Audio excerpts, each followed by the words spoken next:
Foreign spies are no longer just targeting Washington. They are secretly running your local city council. Yeah, it genuinely sounds like the plot of a thriller. But the documents we're analyzing today show it is an immediate mechanical reality, and it's playing out in our own neighborhoods. Right. And I want to start by hitting you with two massive breaking headlines that show the exact scale of what we're dealing with. Go for it. First, on May 11th, 2026, Eileen Wang, the mayor of Arcadia, California, suddenly resigned.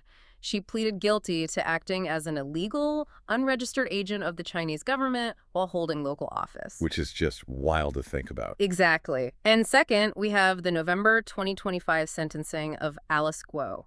She was a sitting mayor in the Philippines, but international authorities discovered she was secretly a Chinese national. She held a completely fabricated identity. Right, the fake mayor. Yeah. She used her mayoral seat to protect a massive, violent human trafficking and scam center right in her own town. And, these aren't just isolated glitches in the system. When you look at the underlying mechanics, these cases represent a fundamental strategic shift in how foreign adversaries conduct global operations. So welcome to today's deep dive. We have a towering stack of sources to go through for you today. We are looking at Department of Justice press releases, international intelligence reports, Wikipedia pages, and a really massive March 2026 report from the Harvard Belfer Center titled The Municipal Security Gap. It's a dense report, but it's so important. It really is. Our mission today is to uncover exactly how foreign adversaries completely bypass the massive security apparatus of the federal government to infiltrate local municipalities. We're going to see why your hometown is now the front line of global espionage. We really need to understand the mechanism of this threat, because it thrives on the fact that local citizens, they generally don't view their zoning boards or school districts as targets for international intelligence agencies. Right. Okay, let's unpack this by starting with the most extreme example in our sources. We're talking about a foreign operative actually stealing a whole town. Walk me through the mechanics of the Alice Guo story. Yeah, this case truly redefines the concept of a sleeper agent, because it relies entirely on exploiting local administrative blind spots. For years, the residents of Bamban, a municipality in the Philippines, believed their mayor was a woman named Alice Guo. But she wasn't? No. She claimed she was born in 1986 to a Filipina maid and a Chinese-Filipino father. How does someone just manifest a completely fake identity to run for office? Didn't people ask for medical records or school transcripts? Well, that is the genius of her fabricated backstory. She claims she was completely homeschooled and that she grew up completely hidden away on a rural pig farm. Wait, a pig farm? I know, it sounds absurd, but it was a perfectly crafted alibi to explain why she had absolutely no hospital birth records, no childhood medical history, and no traditional school records. Wow, so she just had an excuse for having zero paper trail. Exactly. She essentially popped into existence on paper, registered to vote just 13 months before the election, won the mayoral race in May 2022, and took total control of the town. But her real identity was something completely different. Correct. Her real name is Guo Huaping. She was actually born in Fujian, China in 1990. She entered the Philippines in 2003 at the age of 12 using a Chinese passport. So how did she become Alice? To become Alice, she utilized forged documents, specifically something called a delayed birth certificate, to completely fabricate her Filipino identity. And once she secured the mayor's seat, what was the actual operation? Like, why go through all that trouble for a local mayoral seat? She needed political cover for a criminal enterprise. She acted as the official protector for a massive offshore gaming scam center. They often call them POJs. And she located this massive compound right behind her own municipal building. Right behind it. That's bold. Yeah. And when authorities finally raided that compound in March 2024, they found an absolute nightmare. They rescued over 700 forced workers from Vietnam, China, and the Philippines. You mean these people were essentially enslaved? Yes. They were being forced to run complex internet scams under the threat of physical torture. How big is this transnational scam industry? Because a compound with 700 captive workers sounds like a massive economic engine. Oh, it is staggering.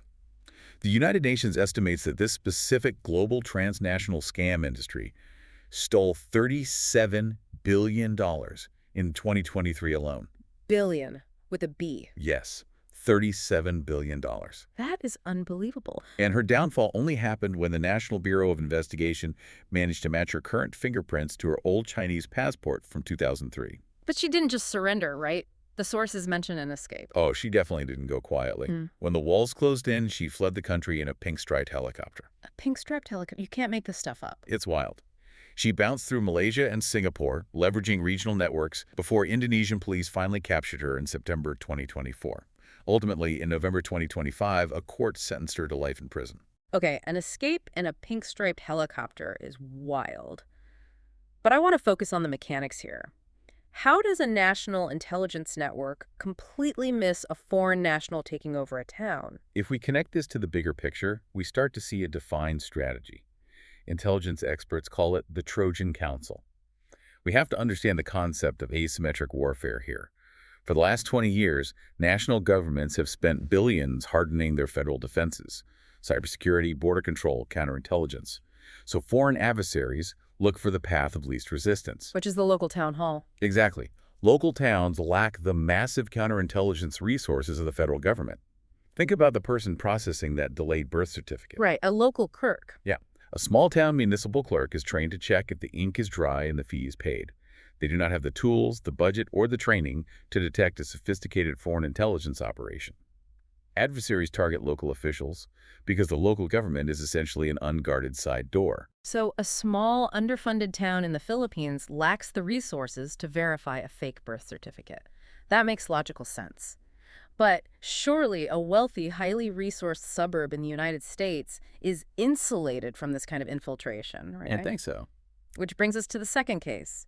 Because while Alice Guo used a fake identity to steal a town, our next subject used her real identity to push state propaganda right here in the U.S. That brings us to Eileen Wang. She was the mayor of Arcadia, California, which is a very affluent city of about 54,000 people in Los Angeles County.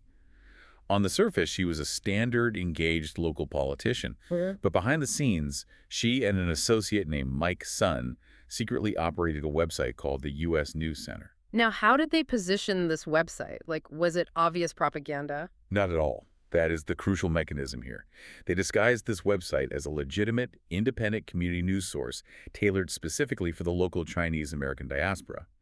But the Department of Justice unsealed records showing it was a direct pipeline for foreign state propaganda. What kind of evidence did the DOJ actually find? In June 2021, officials from the People's Republic of China sent Wang pre-written articles via the encrypted app WeChat.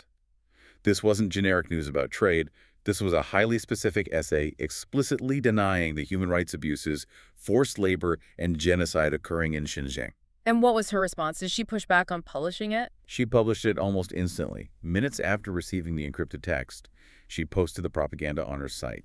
Wow. Yeah. The PRC official replied in the chat, "So fast, thank you, everyone." Wang even tracked the analytics for them. She later sent a screenshot back to her handler showing the article had gained over 15,000 views, replying, "Thank you, leader." That is incredibly direct. Very. She's also coordinating with a man named John Chen, who was a high-level PRC intelligence member who had personally met Chinese President Xi Jinping. Both of those handlers went to federal prison.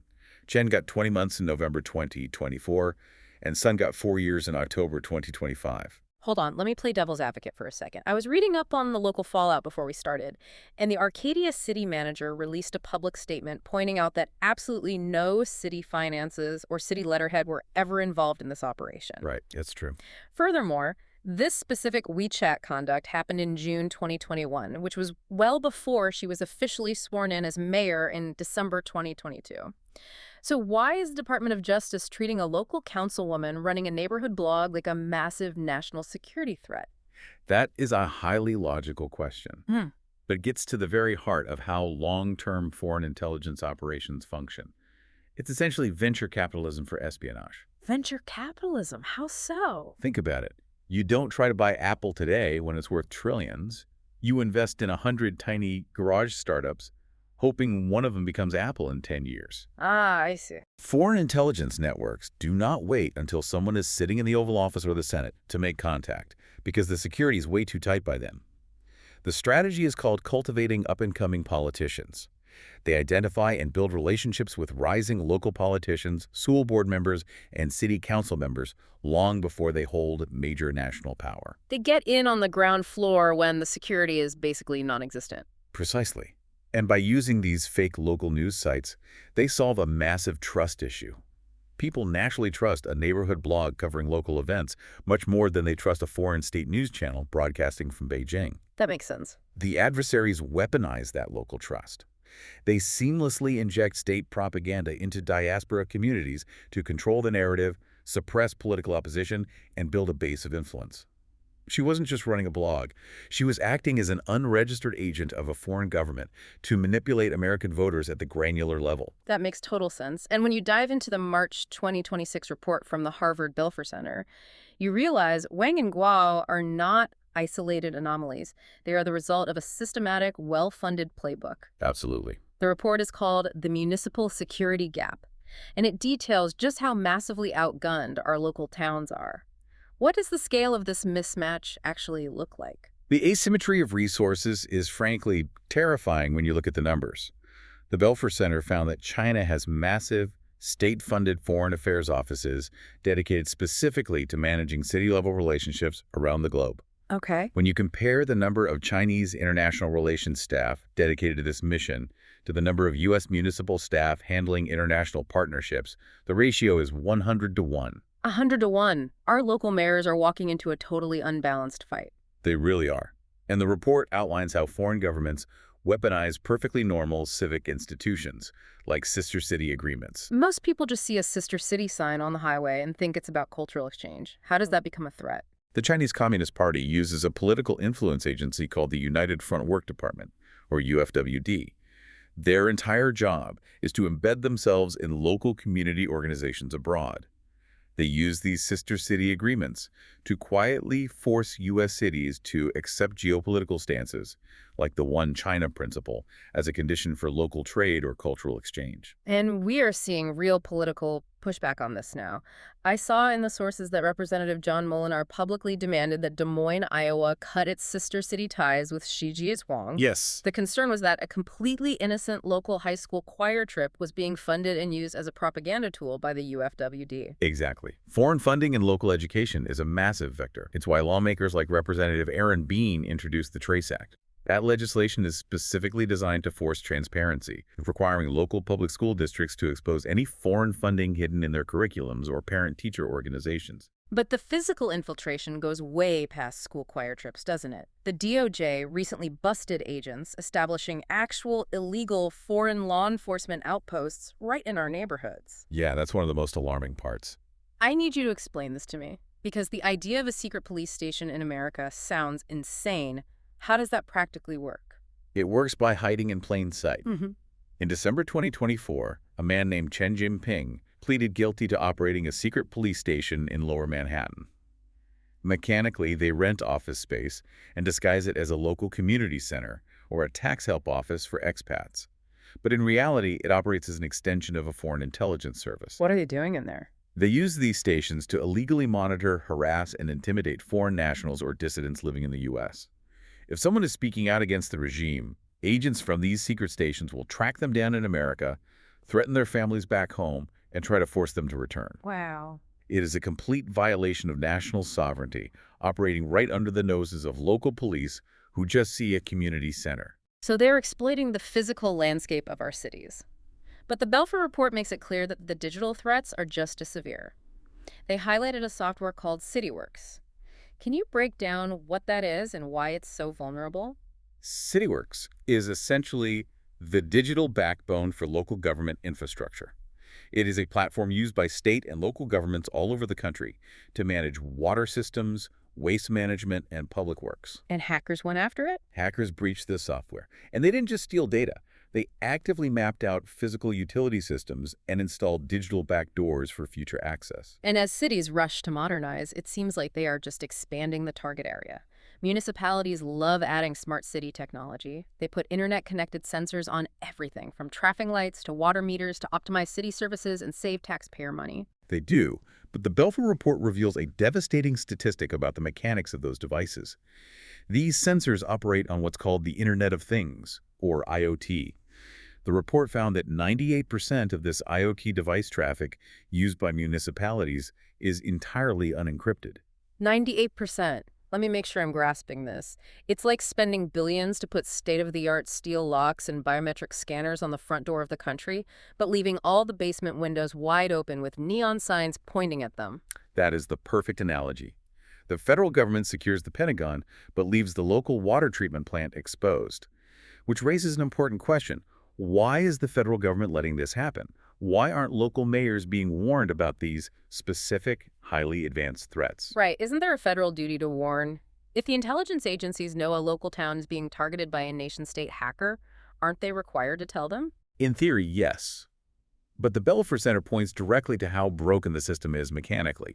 After 9/11, the federal government created fusion centers. These are massive intelligence clearinghouses where federal agencies like the FBI share threat data with local authorities. Okay, so the mechanism for sharing exists. Where does it break down? It breaks down at the security clearance level. Fusion centers almost exclusively share that classified information with local law enforcement and police chiefs. They actively bypass the elected mayors and city managers because those local politicians rarely have the necessary security clearances. So the police know, but the people actually running the city's budget and IT departments are left in the dark. Exactly. You have local leaders forced to face down sophisticated international cyber and criminal threats with 8th grade level cyber defenses and absolutely no advance warning. They don't find out they've been breached or infiltrated until a crisis explodes in the media or their water system shut down. We have covered a staggering amount of ground today, and it really shifts perspective. We started with the mechanics of a fake mayor running a $37 billion human trafficking scam center using a forged birth certificate in the Philippines. Yeah, quite the journey. We moved to an American mayor in California taking WeChat orders from foreign intelligence to run a neighborhood news site. And we unpacked the realization that unencrypted smart city, tech, and sister city agreements are leaving our hometowns completely exposed. It forces us to completely reevaluate the scale of geopolitical conflict. The battlefield isn't just overseas anymore. It's decentralized. So what does this all mean for you, the listener? The primary takeaway is that national security isn't just about the Pentagon, aircraft carriers, or border walls anymore. The new front lines of global espionage are your local zoning boards, your city's smart tech infrastructure, and the neighborhood news blog you read every morning. And here is a chilling final thought to consider as you look around your own community. As our hometowns rush to integrate more and more smart city technology, connecting our traffic lights, our emergency services, and our water supplies to the internet to save a few dollars, what happens next?